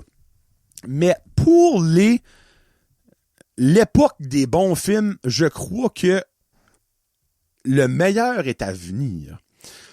Parce que, de nos jours, la technologie fait qu'il y a des films qui n'auraient jamais pu être faits avant. Et les films comme ça, je vais prendre l'exemple Avengers Endgame, OK? Avengers Endgame va avoir le 2e plus haut budget de production de l'histoire du cinéma. Le film va avoir coûté, je pense, c'est 440 millions, OK? Le plus cher, c'est Avatar The Way of Water qui vient de sortir, qui a coûté, je me rappelle plus, mais c'est pas mal. Mais un film qui va coûter ce prix-là, jamais tu vas sortir ça en streaming parce que tu ne recevras jamais même une parcelle de quoi ça t'a coûté. Donc, ces films-là, les gros blockbusters, vont continuer à sortir au cinéma parce que c'est là que les cinémas font leur argent. Comme, ça va jamais changer, ça, là. Comme, si tu veux faire du profit de ton film, faut que le monde sorte et paye pour le voir. Ton petit 19$ que tu payes, ou Disney Plus à chaque mois, là, c'est pas ça qui va faire que mettre un Avengers Endgame sur une plateforme de streaming comme Disney Plus, que tu vas faire rentabiliser ton film qui va avoir coûté 440 millions. Si ça marche, c'est pas de même, ça marche, tu sais. Donc, je crois pour ça que les meilleurs films vont toujours sortir au cinéma. Ça va toujours être des events, des happenings, parce qu'ils vont encore toujours avoir des films qui vont être filmés pour le IMAX. Malheureusement, nous autres, par ici, on n'a pas, mais à Moncton, il y en a un cinéma IMAX. Dune Part 3 qui va sortir, et un film filmé 100% IMAX, un film que tu pourras jamais voir comme ça au streaming. Dans le streaming, sur Disney+, sur Amazon Prime, sur Netflix, parce que c'est pas des films en IMAX qui est présenté là-dessus, mais ils vont faire leur argent en IMAX. Et une autre petite chose qui est comme plate, c'est que en faisant le streaming pour les films moins wow, il y a quand même des compagnies qui ont une weird manie de dire, non, nous autres, notre film, c'est notre streaming. Mais exemple, Prey, film de Predator, a sorti sur Disney+. Mais moi, en écoutant ce film-là tout le long, je suis comme, pourquoi je suis pas en train d'écouter ça au cinéma right now? Pourquoi je suis pas en train d'écouter ça au cinéma right now? C'est un blasphème que j'écoute ça sur ma télévision dans mon salon. Ce film-là aurait dû être au cinéma, mais ils l'ont pas mis au cinéma. Et c'est juste ça, je trouve plate, pour des films de même. Des films qui sont tellement bons qu'ils auraient dû mériter d'avoir l'auditoire d'un cinéma, sortent juste en streaming. Donc, oui, le streaming a du positif, mais il y a aussi du négatif. Le cinéma, c'est pour ça comme les cinémas à ça sont ouverts, moi, souvent exemple, le cinéma à Batters est ouvert du jeudi au dimanche. On n'ouvre plus les mardis. Parce que c'est plus profitable, il y a plus assez de monde qui vient. Donc, les cinémas s'ajustent. Le cinéma mourira jamais. Comment de monde qu'on dit que la radio allait mourir? Ah, la télévision arrive, les radios vont mourir. Ah, le podcast arrive, les radios vont mourir. La radio est même pas proche de mourir. Là. Mais le cinéma, c'est la même chose. Ah, les VHS, les DVD, les Blu-ray arrivent, le cinéma va mourir. Ah, le streaming arrive, les cinémas vont mourir. Non, le cinéma ne mourira pas. Parce que jamais de ta vie, tu vas pouvoir vivre une expérience comme voir un film au cinéma sur un écran géant avec un surround sound de fou, du popcorn chaud, des sièges confortables et une bonne drink avec de la glace avec du monde que tu connais pas puis tu es en train de vivre la même expérience. Tu ne vivras jamais ça chez toi. C'est impossible. Donc, c'est pour ça que je dis, le cinéma right now est en ajustement, pas en train de mourir. Et voilà ma commère réponse à ta question. Question des chums. Kevin me demande, si pour une raison X, tu aurais eu un autre enfant, aurais-tu voulu un gars ou une fille? Et c'est une réponse ultra facile. J'aurais voulu une fille. Puis on a même déjà un nom, c'est Zoé Lee. On l'aurait appelé Zoé Lee parce que nous autres, quand on a su que Karine était enceinte, on a trouvé un nom pour un garçon, Loric, et on a trouvé un nom pour une fille. On s'est dit, quand on va savoir le sexe, on va y être prête. Puis ben, c'est sûr comme que Karine aurait peut-être aimé avoir une petite fille, ben on a eu un petit gars, puis ce gars-là est gâté de A à Z. Mais oui, on aurait aimé avoir la typical famille, une maman, un papa, un petit gars, une petite fille, mais la vie de nos jours nous permet pas. Je suis vasectomisé, vous savez déjà, il y a un très bon épisode là-dessus, by the way. Donc, oui, on aurait voulu avoir un de chaque sexe, et on a déjà trouvé un nom, donc on était prêts, mais c'est le petit garçon qui a gagné, et c'est Loric qui a eu le nom. Tommy me demande, quelle est une chose que tu fais semblant de savoir faire, mais que, honnêtement, tu sais absolument pas faire? Tommy, c'est-tu vraiment toi qui as trouvé cette question-là ou c'est Axel ou ChatGPT? Parce que, me semble, c'est trop intelligent pour toi. C'est tellement une bonne question. Et la réponse, c'est faire l'amour. Est-ce que je sais pas ce que je fais? Holy fuck! Tu sais, moi, j'ai pas de honte à parler de sexe. Je parle de sexe. Je connais les porn stars, vous savez tout si vous écoutez Jordan de con. Mais Moses que je sais pas ce que je fais. Et Seigneur de la vie. Mais c'est pas ça ma réponse, pour vrai, là. J'ai honnêtement beaucoup pensé à la réponse. Puis quand j'ai trouvé la réponse, je suis comme, ben voyons donc, Jonathan, c'était si simple. Pourquoi t'as pris longtemps de même à y penser? Être adulte. Je fais semblant en sacrament d'être un adulte right now, là. Je suis même pas mature assez pour dire que je suis un adulte. Je wing ça, être papa, je wing ça comme la vie me l'apporte. Mais honnêtement, je suis pas un bon papa, là. Comme je suis pas fait pour ça, là. Moi, je suis un body, là. Comme être pay, là, c'est pas ça, là. Je suis pas capable de faire un budget. Je suis pas capable de faire mes impôts. Je suis pas capable de faire un changement d'huile. Je suis pas un adulte. Je suis tout sauf un adulte. Mon père, n'importe quoi, ce qui est manuel, le fait pour moi et je leur remercie. Jésus-Christ, je peux pas assez leur remercier. Une chance que quelqu'un peut faire mes impôts. Une chance que ma femme est là pour savoir comment ça coûte faire l'épicerie. Comme, je fais tellement semblant d'un adulte à 38 ans, mais je suis tellement loin de là. Comme c'est fou. C'est ça que c'est être adulte que je fais semblant. Parce que moi, dans mon corps, je suis pas un adulte. Je vais être forever un ado. Mon linge est dégueulasse. J'ai aucun style. Comme, je peux pas avoir une conversation d'adulte. Faut toujours, je trouve, la façon de mettre quelque chose de comique, de colon dedans. Donc, c'est être adulte, Tommy, pour vrai, c'est aussi simple que ça. Je le fais semblant parce qu'il faut que je le fasse pour la société, il faut que je le fasse pour survivre, il faut que je le fasse pour mon garçon, mais je fais semblant puis je suis bon en crise à faire semblant jusqu'à ça qu'à un moment donné, je vais prendre ma fesse un mur, mais tant aussi longtemps que le mur vient pas, ben je continue. Et voilà. Frédéric me demande. Et Frédéric ne pose pas une question qui a rapport aux animaux. Il ne pose pas une question qui a rapport à l'électricité. Frédéric est en crise existentielle right now, il est proche de la quarantaine, ça va pas bien. Me demande, qu'est-ce qui est ton souvenir le plus marquant de l'école? Honnêtement, c'est un souvenir bizarre. Et la raison que c'est marquant, vous allez comprendre. Et c'est pas une affaire positive, cute, émotionnelle. Tu sais, j'aurais pu dire plein d'affaires cute, comme la première fois que j'ai rencontré Frédéric, pis c'est pour ça que c'est encore mon ami. La première fois que j'ai eu une blonde à l'école, pis ça. Ou la première fois que j'ai fait une belle note, pis j'ai un petit collant net. Non, je sais pas ça que c'est. C'est en 9e année. Une des premières semaines que je suis au secondaire. Et moi, là, j'ai eu un rough time en arrivant au secondaire. Et c'est pas une affaire de bullying, là. Moi, la première journée, j'ai rentré à ESN. J'étais comme, ben, qu'est-ce que je fais ici, là? Tout le monde était plus grand que moi. Filles, gars, enseignants, madame de la cafétéria. Tout le monde avait de la barbe. Femmes, hommes, professeurs, madame de la cafétéria. J'étais comme, qu'est-ce que fuck est ça? Ce monde-là a 100 ans de plus que moi. Qu'est-ce que je fais ici? Moi, j'ai arrivé chez nous après l'école. La première journée, j'ai braillé à ma mère. Je suis comme, je peux plus y aller là. Non, je retourne back à l'élémentaire. Je retourne back en 8e année. J'ai pas rapport là. Ils sont tous plus vieux. Ils ont tous du poil. Ils parlent tous grave. Moi, j'avais même beaucoup mué, je pense. Si j'avais pas un poil dans la face, pas un poil sur la poche. Comme, qu'est-ce que je fais là? Ça n'a pas de sens. J'ai paniqué.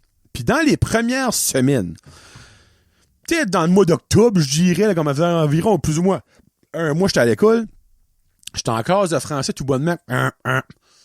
Bonjour, madame José. Oui. Est-ce que Jonathan Roy pourrait se rendre au secrétariat, s'il vous plaît? Jonathan Roy. Oui. Moi, là, j'ai jamais eu de problème avec un directeur. Avant cet appel-là, j'ai été appelé une fois au directeur, puis c'était M. Clovy, c'était pour me dire que il allait me ramener chez nous après l'école parce qu'il restait proche de chez nous. Moi, j'avais chié une brique. Et là, je suis au secondaire, j'ai de la misère à dealer avec où ce que je suis, et je me fais appeler à la direction. Arrive à la direction, c'était Stéphane Haché qui était là, avec Guy Roach, puis il y avait une police. Je suis comme, oui, Jonathan Roy, oui. Oui, tu pourrais-tu nous apporter à ton casier?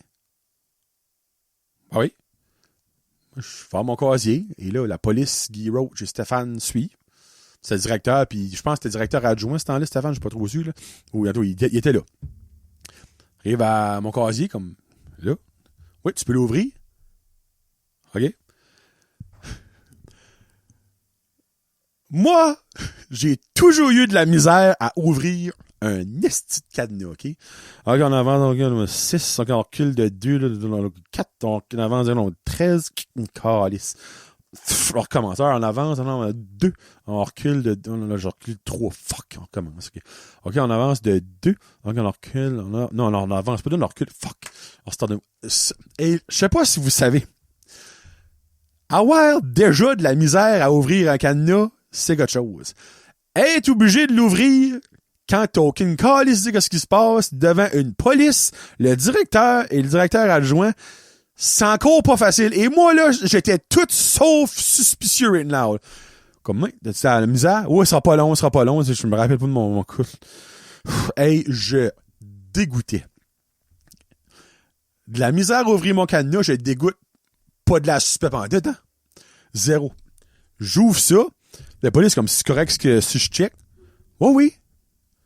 Comment ça ouvrir tout ça? Il ouvre mon sac. Regarde mon sac. Il ouvre mon manteau, mes poches de manteau. Je suis comme, quoi, c'était fou? Moi, tout le long, je posais pas de questions.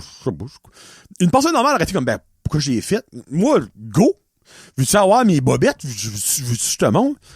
OK, c'est beau. Il décollons. Il vire de bord. Oui. Il dit, t'es-tu en 11e année? Non. Je suis en 9e année. Classe Madame Josée en français.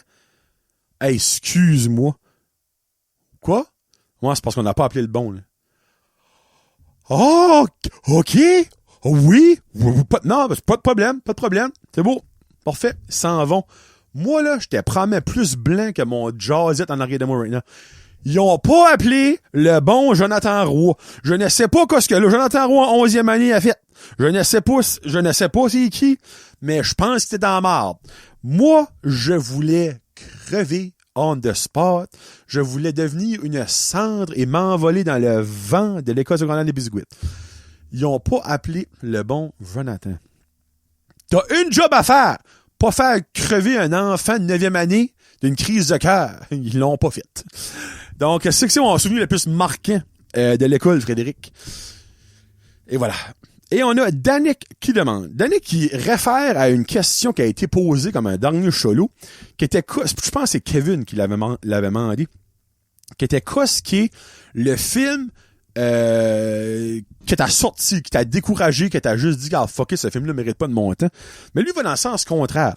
Il dit comme, donne-moi le film ou un top 3, top 5 que t'as sorti, pis tu t'as dit, wow, je viens de vivre une expérience. Pas nécessairement tes films préférés, pas nécessairement les films qui t'ont marqué, juste comme les films comme que t'aimerais revivre la première fois que t'as écouté. Dans le fond, tu sais, comme tu vas écouter faire de quoi que t'as une fois, ben tu pourras plus jamais le faire à nouveau la première fois. Mais un film que j'aimerais revivre la première fois, je l'écoute. J'ai été qu'un top 3, ben j'ai une mention honorable. La mention honorable, elle est très récente, c'est Project Hail Mary. J'aimerais réécouter ce film-là comme si c'est la première fois que je l'écoute. Ce film-là est un chef-d'œuvre. Je me sens privilégié d'avoir vu ce film-là. Si vous n'avez pas écouté Project Hail Mary encore, vous ne savez pas ce que vous manquez. C'est un des plus beaux films de l'humanité. Ça donne de l'espoir dans l'humanité. Vous allez brailler, vous allez rire, vous allez être flabbergasté. Et quelque chose que je veux vous dire, si vous l'avez écouté ou si vous allez l'écouter, il n'y a aucun green screen là-dedans. Tout est practical effect. Même les Pink Star, en guillemets, moment, là, c'est tout fait practical. OK? Quand tu vas voir ce film-là pis tu sais tout ça, là, tu comprends pas ce que tu vis. OK? Il y a des moments comme, ah ben oui, évidemment, un blue screen et l'ordinateur, non. Il y a rien là-dedans. Même Rocky, Amaze, et une puppet. Practical. Puppet. Et pas CGI. C'est wow. Mais c'est pas ça que c'est. Donc, numéro 3. Je vais avec un top 3, by the way. Avatar. La première fois que j'ai vu Avatar, j'étais mesmerized. J'ai vu Avatar, je l'ai dit, c'est 4 fois au cinéma. Le premier, je parle, là, je paierais cher pour revivre l'émotion, le feeling que j'ai eu en écoutant Avatar pour la première fois. Donc, j'ai pas joué avec Avatar. Deuxième, c'est le film Mamma Mia. Avec Amanda Seyfried, Pierce Brosnan, Meryl Streep, il y a d'autres acteurs connus là-dedans. J'ai tellement sorti de ce film-là joyeux. Évidemment, la majorité des tunes de ABBA là-dedans, je les connaissais, là, mais j'ai chanté mon cul dans ce film-là. J'ai été le revoir 3 fois au cinéma, tellement comme que ce film-là m'a assez rendu heureux. J'ai sorti avec un smile, c'était pas jusqu'aux yeux, jusqu'au top de la tête. Ça avait pas de bon sens comment est-ce que ce film-là était juste wow, à embarquer dedans, à vivre l'histoire à travers les tunes de ABBA. J'ai même acheté la soundtrack en CD après avoir vu ça. Ouais, dans le fond, j'aimerais revivre la première fois que j'ai écouté Mamma Mia au cinéma. Quel moment joyeux dans ma vie. Et là, c'est très niché parce que je me demande même s'il y a beaucoup de monde qui connaît ce film-là. Ah, ben c'est sûr, il y a plein de monde qui devrait savoir c'est quoi le film. Les plus jeunes, clairement pas. Puis il y a probablement beaucoup de monde qui sait c'est quoi, qui l'ont peut-être même pas vu. La première fois que j'ai écouté Napoleon Dynamite, ce film-là, ce film-là est pas assez populaire pour quoi ce qu'il est. Ce film-là est un cult classique de l'humour. Le film qui m'a fait le plus rire dans la vie, c'est Superbad. Je l'ai déjà dit, Superbad m'a cassé mon humour, là. Mais Napoleon Dynamite, il y a tellement des moments iconiques là-dedans. En l'écoutant, je suis comme, right now, je suis en train de vivre un cult classique. Je le savais, OK? Le monde qui a écouté Rocky Horror Picture Show quand ça sorti, je suis sûr qu'ils ont eu le même feeling. Comme, savez, hey, gars, c'est-tu le meilleur film au monde? Non. Mais je suis en train de vivre de quoi que le monde va parler pendant plusieurs décennies. Oui. Ben, c'est le même que je faisais avec Napoleon Dynamite. Uncle Rico, mais Uncle fucking Rico. Les taters qui mangent la fameuse danse, la danse du papillon, moi j'appelle. Il y a tellement de moments magiques dans Napoleon Dynamite, là. Comme, je l'ai pas réécouté, ça fait un bon bout, mais comme, la prochaine fois que je vais le réécouter avec Loric pour voir le 5 minutes que Loric va pogner en écoutant Napoleon Dynamite. C'est probablement ce moment-là que j'aimerais revivre le plus. Le nombre de fois que j'ai écouté, que dans le film, que je me dis, what the fuck, mais quel bijou que j'écoute là. Hey, ce film-là, après m'avoir coûté 17,50 avec une passe gratuite pour aller au cinéma, là. Comme ça, il y a pas de budget dans ce film-là. Il y a plein de bouts qu'il y a pas de dialogue. C'est un des awkward silence. Il y a plein de mimes, encore à ce jour, des gifs qui se font envoyer quoi que ce soit. C'est tellement magique, Napoleon Dynamite. Puis le pire, c'est qu'il est rate là, je le vois là, dans mes DVD. C'est... Si par hasard, OK, vous avez jamais écouté Napoleon Dynamite, je sais même pas sur quelle plateforme ça serait, là, écoutez... Puis là, ben... J'avais dit, je vous passerai peut-être mon DVD. Non, je vous passerai pas mon DVD. Je trosse personne avec le DVD de Napoleon Dynamite. Ouais, ça serait Napoleon Dynamite. Puis je vois au Mamma Mia rate là, puis je vois Avatar rate là. Les 3 films que j'ai dit sont rate. Puis Project Hail Mary, il va d'être là aussitôt qu'ils sont en 4K. Jesus Christ. Ça serait ça serait Napoleon Dynamite, Danick. Donc, on va aller avec ça. Bon. Hey, je vous laisse avec un artiste que j'ai découvert. Regarde, là, je sais, j'ai peut-être découvert ça sur le tard, mais tabarouette.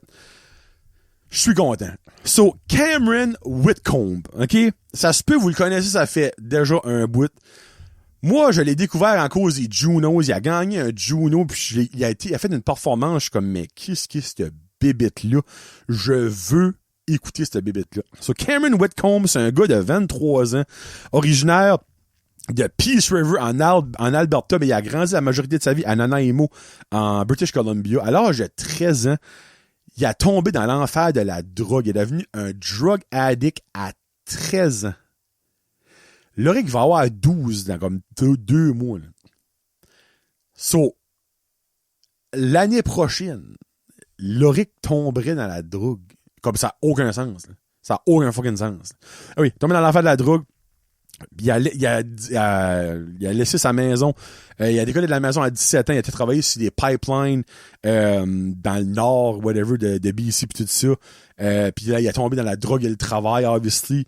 Après ça, ben là, en 2022, il a basically été en rehab pour finalement sortir clean de là. Il a été à American Idol. Il a fait le top 20. Il est officiellement sober depuis ce temps-là. C'est son friend avec lui à 13 ans, qui a presque mouru, puis c'est grâce à lui qu'il l'a sauvé parce que son friend savait sortir de la drogue pour finalement, après ça, aller sortir lui de la drogue. En 2024, il a sorti Quitter, son premier EP. Puis ben là, cette semaine, dans 2 jours, vendredi, il sort son deuxième EP. Ça s'appelle... attends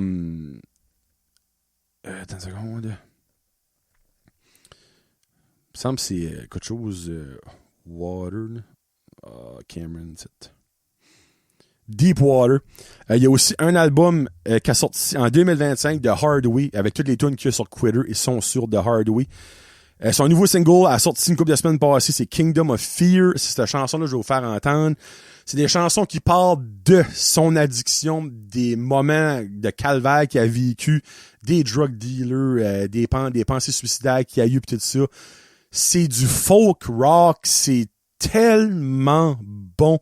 Sa voix me fait penser un petit peu à Noel Kahan. Si vous connaissez, il est quand même très, très, très, très connu, lui. Donc, c'est Cameron Whitcomb, un Canadien. Son EP de 5 chansons sort il est déjà sorti pour le monde YouTube, écoute ça right now, allez écouter ça.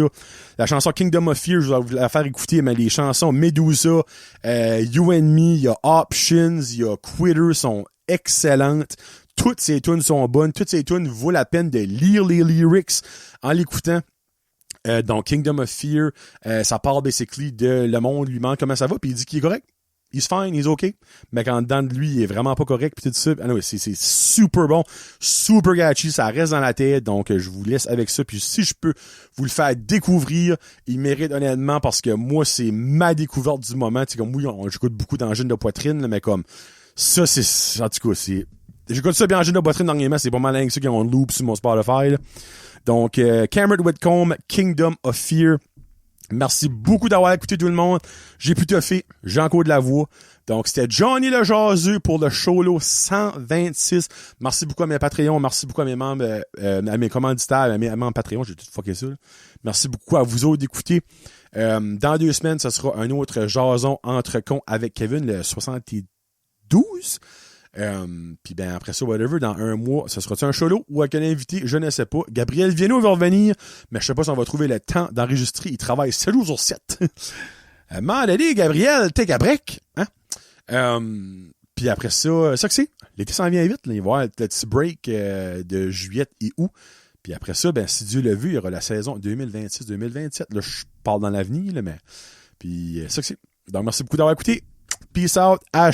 #Josette.